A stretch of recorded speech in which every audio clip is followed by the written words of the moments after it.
Welcome बच्चों। आज के वीडियो में हम सॉल्व करने वाले हैं सामाजिक विज्ञान के वन लाइनर नोट्स को, जिसमें हम सॉल्व करेंगे 58 अति महत्वपूर्ण प्रश्न को। जो महत्वपूर्ण है उस पर स्टार लगा है, जो आने की संभावना बहुत ज्यादा है उस पर डबल स्टार लगा है। ठीक है, ये आपका एनएमएस के लिए तो है ही बच्चों, उसके साथ साथ ही आपके स्कूल एग्जाम्स के लिए, नवोदय के लिए, अटल परीक्षा के लिए और श्रेष्ठा के लिए भी मोस्ट इंपॉर्टेंट वीडियो है। तो आइए शुरू करते हैं। शुरू करने से पहले बच्चों बेल आइकन का बटन जरूर दबा लें, चैनल को सब्सक्राइब कर लें और अपने दोस्तों के साथ जरूर शेयर करें। आइए पढ़ते हैं। भारत का सबसे आखिरी ब्रिटिश वायसराय कौन था? तो लॉर्ड माउंटबेटन। ठीक है, लास्ट ब्रिटिश वायसराय कौन था? तो लॉर्ड माउंटबेटन। भारतीय इतिहासकारों ने भारतीय इतिहास को मुख्य रूप से किन कालखंडों में बांटा है? तो 3 में बांटा है, प्राचीन इतिहास, मध्यकालीन इतिहास और आधुनिक इतिहास। जिस समय स्थायी बंदोबस्त यानी परमानेंट सेटलमेंट लागू किया था उस समय बंगाल का गवर्नर कौन था? तो उस समय कौन था बच्चों? Charles Cornwallis. तो कभी कभी पूछता है स्थायी बंदोबस्त किसने लागू किया, तो भी हम लगाएंगे चार्ल्स कॉर्नवालिस। 1857 की क्रांति के समय भारत का जनरल कौन था? तो लॉर्ड कैनिंग। जलियांवाला बाग हत्याकांड कब हुआ? 13 अप्रैल 1919। 1857 की क्रांति में वीर कुंवर सिंह का संबंध किस राज्य से था? तो किससे था बच्चों? बिहार से। विलय नीति यानी डॉक्ट्राइन ऑफ लैप्स अपनाने वाला ब्रिटेन गवर्नर कौन था? तो विलय नीति किसने लाई थी? लॉर्ड डलहौजी ने। बहुत इंपॉर्टेंट है। जिस पे डबल स्टार लगा है बच्चों वो इंपॉर्टेंट है। तो ठीक है, आप बच्चे जिस पे 1 स्टार लगा है वो इंपॉर्टेंट है, और जिस पे डबल स्टार लगा है ये परीक्षा में कई बार पूछे गए प्रश्न है। तो 1857 की क्रांति के पहले शहीद मंगल पांडे को फांसी कब दी गई थी? तो 8 अप्रैल 1857। ठीक है। संप सभा की स्थापना किसके द्वारा की गई थी? तो गोविंद गुरु द्वारा। अहुआ की क्रांति का नेतृत्व किसके द्वारा किया गया था? तो ठाकुर कुशाल सिंह चंपावत। राजस्थान में 1857 की क्रांति कहां से शुरू हुई थी? तो नसीराबाद से 28 मई को। फिर पूछ रहा है लगान की नई व्यवस्था लागू करने वाले थॉमस मुनरो कहां के गवर्नर थे? तो कहां के थे बच्चों? मद्रास के थे। भारत में ऐतिहासिक दस्तावेजों को बचाकर रखने के लिए किस संस्था का उपयोग किया जाता है? तो अभिलेखागार का उपयोग किया जाता है। चौहान वंश का राज्य मुख्य रूप से किन क्षेत्रों में फैला था? तो दिल्ली और अजमेर में। बंजारा समुदाय के कारवां को ऐतिहासिक रूप से क्या कहा जाता है? तो टांडा कहा जाता है। ठीक है। हाथ से पांडुलिपियों की प्रतिकृति बनाने वाले लोगों को क्या कहा जाता था? तो नकल नवीस कहा जाता था। फिर कह रहा है कि मेवाड़ के प्रसिद्ध शासक राणा सांगा का वास्तविक नाम क्या था? तो उनका वास्तविक नाम क्या था? संग्राम सिंह। हजारीबाग के आसपास रहने वाले संथाल जनजाति के लोग मुख्य रूप से क्या पालते थे? तो रेशम के कीड़े। मेवाड़ के महाराणा को लिखे गए चेतावनी राटुंगेट्या नामक प्रसिद्ध सोरठे किसने लिखे थे? तो केसरी सिंह बारहट ने। राजस्थान में मराठों की बढ़ती शक्ति को रोकने के लिए हुरडा सम्मेलन कब बुलाया गया था? तो 17 जुलाई 1734। अलवर के संत मुख्य रूप से किस देवता के उपासक थे? तो ये विष्णु के उपासक थे। अब भूगोल से रिलेटेड कुछ क्वेश्चन देख लेते हैं। ग्लोबल वार्मिंग यानी भूमंडलीय उष्मन के लिए मुख्य रूप से कौन सी गैस उत्तरदायी है? तो ग्लोबल वार्मिंग के लिए सबसे ज्यादा कौन उत्तरदायी है? Carbon dioxide.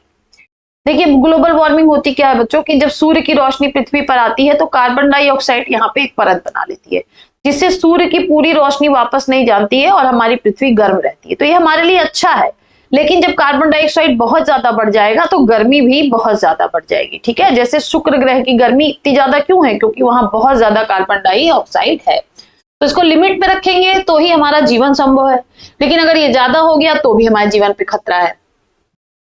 पृथ्वी की सतह की सबसे ऊपरी और पतली परत को क्या कहते हैं? तो उसको भूपर्टी यानी क्रस्ट कहते हैं। पृथ्वी के वायुमंडल में वो कौन सी परत है जिसमें मौसम संबंधी सभी घटनाएं होती हैं? तो क्षोभ मंडल या ट्रोपोस्फियर में होती हैं। भूमध्य रेखा यानी 0 डिग्री अक्षांश के निकट किस प्रकार की महासागरीय धाराएं उत्पन्न होती हैं? तो यहाँ पे गर्म महासागरीय धाराएं उत्पन्न होती हैं।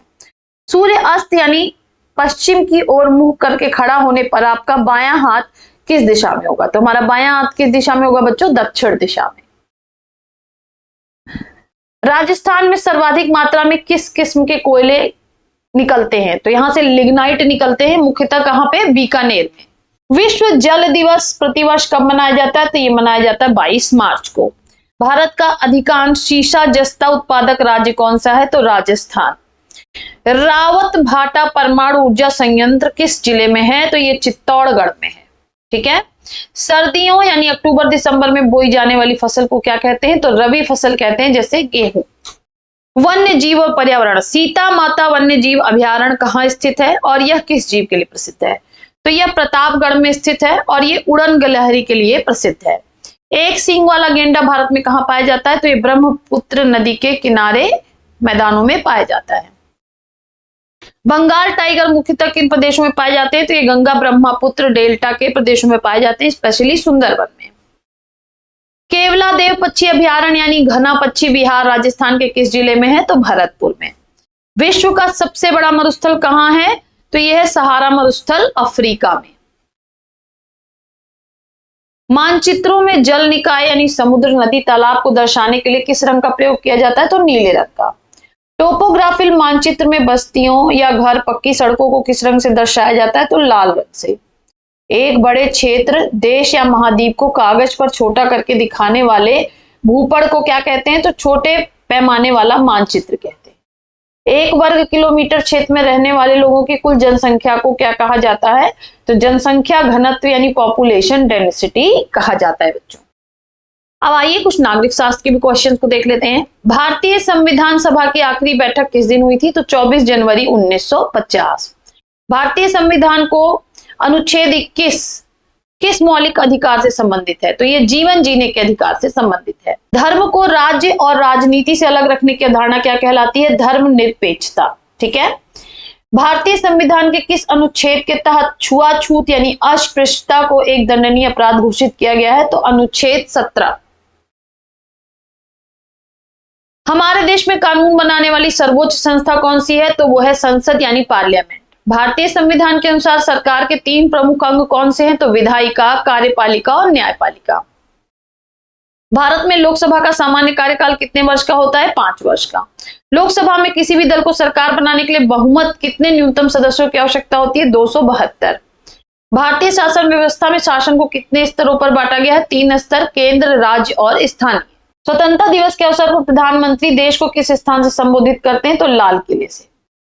ईवीएम में वी का क्या अर्थ है और इसका पूरा नाम क्या है? तो वी का अर्थ है वोटिंग और इसका पूरा नाम है इलेक्ट्रॉनिक वोटिंग मशीन। मुख्य रूप से एक ही समुदाय के लोगों का किसी एक बस्ती में सिमट कर रहने की प्रक्रिया क्या कहलाती है? गेटाइजेशन कहलाती है बच्चों। ठीक है। तो गेटोइजेशन कहिए या गेटाइजेशन। ठीक है। भारत की सबसे बड़ी अदालत अर्थात सर्वोच्च न्यायालय कहाँ स्थित है? तो नई दिल्ली में। भारत में सरकारी प्राथमिक स्कूलों में मध्याह्न भोजन सर्वप्रथम किस राज्य से आरंभ किया गया था? तो तमिलनाडु से आरंभ किया गया था। आइए कुछ हम अर्थशास्त्र के भी क्वेश्चन देख लेते हैं। वह व्यापारी जो वस्तु को थोक में न बेचकर सीधा अंतिम उपभोक्ता तक पहुंचाता है क्या कहलाता है? तो फुटकर व्यापारी यानी रिटेलर कहलाता है। तमिलनाडु का ईरोड शहर किस बाजार के लिए पूरे भारत में प्रसिद्ध है? तो कपड़ा बाजार के लिए। सरकार द्वारा किसानों की उपज को एक पूर्व निर्धारित कीमत पर खरीदने की व्यवस्था को क्या कहते हैं? एमएसपी यानी न्यूनतम समर्थन मूल्य। प्राचीन काल में कृषि पर लगने वाला एक प्रमुख कर कौन सा था? तो खराज था बच्चों। क्या था? खराज। अब यहाँ पे बच्चों हमें इतिहास, भूगोल, नागरिक शास्त्र और अर्थशास्त्र सभी के क्वेश्चंस पढ़ने हैं। तो हमने आज पढ़ा इसको। नेक्स्ट वीडियो में फिर हम कुछ और प्रश्नों को लेके आएंगे। तब तक के लिए पढ़ते रहिए, आगे बढ़ते रहिए, चैनल को जरूर सब्सक्राइब करते रहिए। बाय बाय बच्चों।